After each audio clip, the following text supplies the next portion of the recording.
I never believed the past could physically stop you in your tracks, but that night proved me wrong. The city was wrapped in a familiar exhaustion. Streetlights humming, traffic sighing, rain barely whispering against the pavement. I was walking home on a route I'd taken 1,000 times, my mind busy with nothing important, when something invisible pulled my attention to the side of the street. A man was sitting against a brick wall, hunched forward, holding a small paper cup like it was the last fragile thing keeping him upright.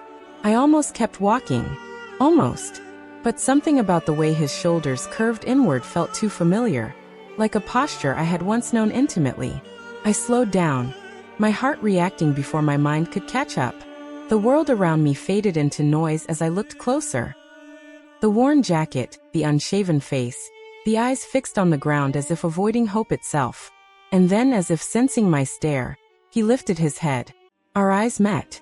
Time didn't slow, it shattered. My breath disappeared, my chest tightened, and a single thought screamed louder than reason. No, it can't be him. But it was. The man I once loved. The man who vanished from my life without a word. The man I thought had chosen to forget me. Standing there, frozen on that sidewalk, I realized this wasn't just a coincidence. It was a reckoning. 2 years earlier, life had felt lighter in a way I didn't know I'd miss so deeply.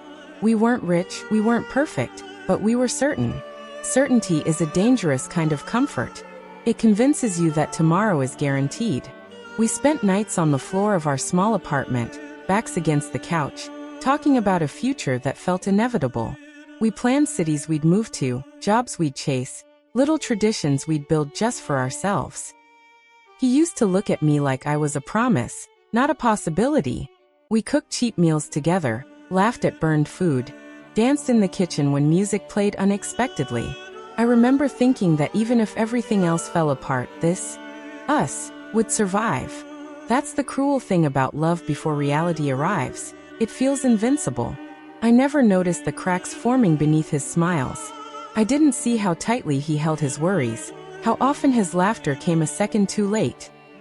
We were young enough to believe love alone could shield us from failure. And for a while, it felt like it did. Until it didn't. The disappearance didn't happen dramatically.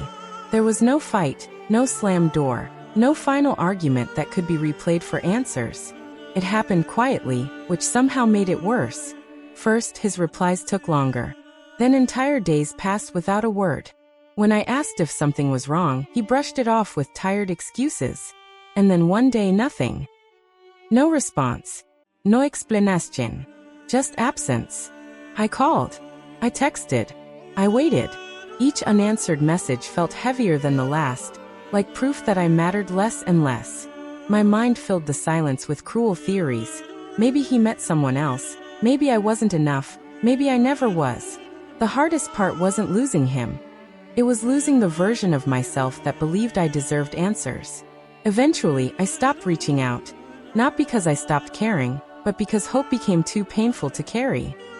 I told myself he chose to disappear. Time moved forward, as it always does, indifferent to unresolved heartbreak. I built routines, forced smiles, and learned how to function without him. From the outside, I was fine. But certain moments betrayed me.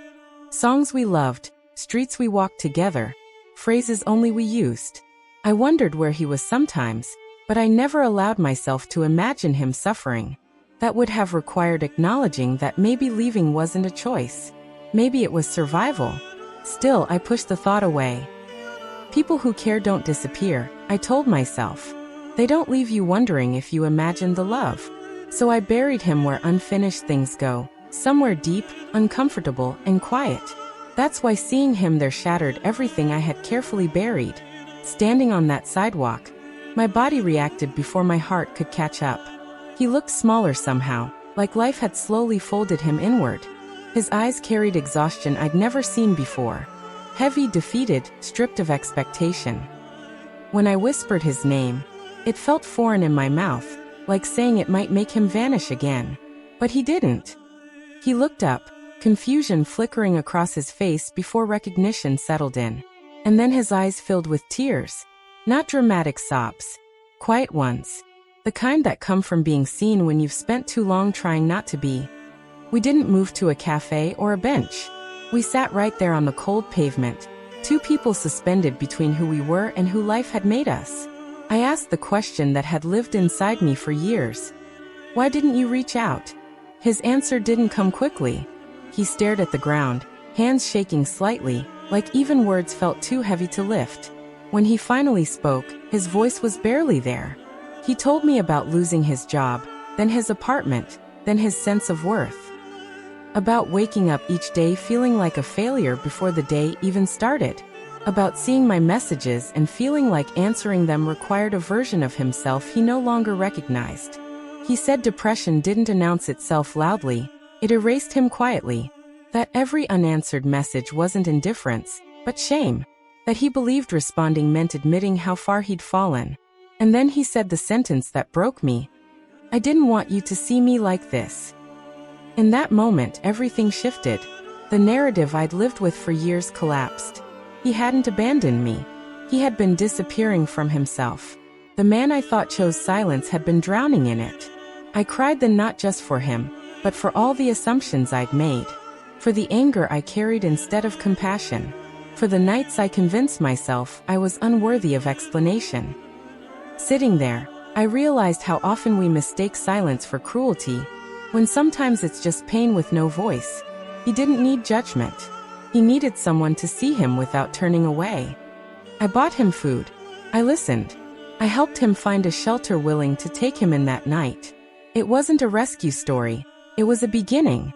He didn't suddenly become okay, and neither did I. But as we walked toward that shelter, I saw something in his eyes I hadn't seen in years. The faintest spark of hope. We didn't reunite. Life doesn't always tie things up neatly. But that night changed how I see people. And silence. Some disappear not because they don't care, but because caring hurts too much. And sometimes, love doesn't come back as a romance, but as understanding. I walked away knowing that the truth doesn't always heal, but it does set you free.